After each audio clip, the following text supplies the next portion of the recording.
Hello, boys and girls. Are you ready for the final story about Paul and his Philippian friends? Today's story is about somebody called Luke. Luke was really smart. He was an expert in things like medicine and history and theology and literature. But Luke didn't just have a big brain, he also had a big heart. And he cared for people that were poor or who were on the outside.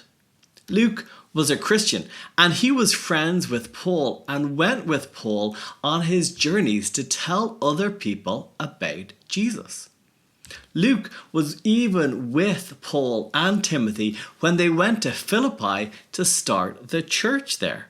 But when it was time for Paul and Timothy to move on to the next place, Luke stayed behind so that he could continue to tell the new Christians in Philippi more about Jesus.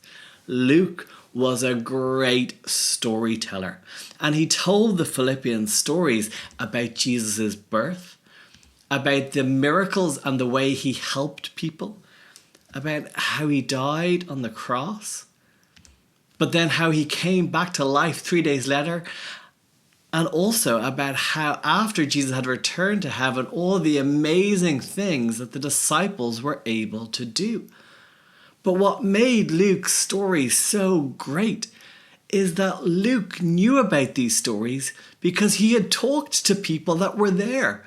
People that had seen Jesus with their own eyes. People who had heard him with their own ears. People who had been healed by him. And you might be thinking, I would love to hear those stories too. Well, the really great thing is that Luke wrote down all his stories. He wrote down all the stories about Jesus and then all the stories about what the apostles did afterwards. Those stories are in our Bible in books called Luke and Acts. And because of what Luke did, we know stories about Paul and about Timothy and about the Philippian church and about Lydia and the jailer. And most importantly, we know about Jesus. So why don't you spend some time listening to Luke's stories today by reading the Bible?